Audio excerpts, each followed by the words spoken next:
नसूह एक ऐसा मर्द था जो औरतों जैसी शक्ल व सूरत रखता था, नर्म आवाज, नाजुक जिस्म और दाढ़ी के बगैर। वो इसी जाहिरी भेस का फायदा उठाकर जनाना हमाम में औरतों का मसाज करता था। ये उसके लिए जरिया माश भी था और उसके दिल में छुपी ख्वाहिश की तकमील भी। कई बार जमीर ने उसे मलामत की, मगर हर बार वो अपनी तौबा तोड़ देता था। एक दिन बादशाह की बेटी हमाम में आई और मसाज के बाद उसका कीमती हीरा कहीं खो गया। शहजादी के हुक्म पर सबकी तलाशी ली जाने लगी। नसूह बदनामी और शर्मिंदगी के डर से एक कोने में छुप गया। जब उसने देखा कि कनीजें उसे ढूंढ रही हैं, तो उसने रोते हुए सच्चे दिल से खुदा से तौबा की और दुआ मांगी, ऐ अल्लाह, मैं वादा करता हूँ कि आज के बाद कभी ये गुनाह नहीं करूंगा, मेरी लाज रख ले। उसकी दुआ अभी खत्म भी नहीं हुई थी कि बाहर से आवाज आई, नसूह को छोड़ दो, हीरा मिल गया है। नसूह की आंखों में आंसू थे और दिल में इत्मीनान। उसने शहजादी से रुखसत ली और घर आ गया। नसूह जान गया था कि अब इस शहर में रहना मुमकिन नहीं, जहाँ की औरतें अब भी उसे चाहती थीं। उसने अपनी तमाम नाजायज कमाई गरीबों में बांट दी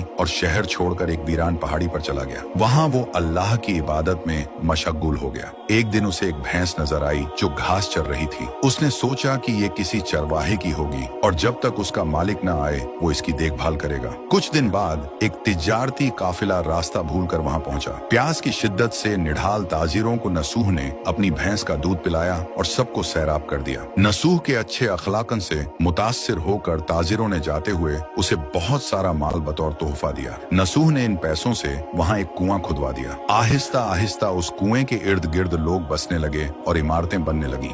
नसूह की नेकियों की वजह से सब उसकी इज्जत करते थे। नसूह की नेकी और शोहरत के चर्चे बादशाह तक जा पहुंचे। बादशाह उससे मिलने का बेहद मुश्ताक था, लेकिन नसूह ने बादशाह के पास आने से इनकार कर दिया। इस बेनियाजी ने बादशाह की मिलने की तलब और बढ़ा दी और उसने खुद नसूह से मिलने का फैसला किया। जब बादशाह नसूह की बस्ती में दाखिल हुआ, वहीं उसकी रूह कब्ज हो गई। चूंकि बादशाह बतौर अकीदतमंद नसूह के पास आ रहा था और रियाया भी नसूह की खूबियों की कायल हो चुकी थी, सब ने नसूह को बादशाह के तख्त पर बिठा दिया। नसूह ने इंसाफ का निजाम कायम किया और उसी शहजादी से शादी कर ली जिसके गोहर की वजह से उसे हिदायत मिली थी। एक दिन एक शख्स दरबार में आया और अपनी गुमशुदा भैंस का जिक्र किया। नसूह ने मुस्कुराते हुए कहा, तुम्हारी भैंस मेरे पास है और आज जो कुछ मेरे पास है वो सब उसी की वजह से है। इस पर वो शख्स कहने लगा, ऐ नसूह, जान लो, न मैं इंसान हूँ और न ही वो जानवर भैंस है। हम दो फरिश्ते थे जो तुम्हारा इम्तिहान लेने आए थे। ये सब कुछ तुम्हारी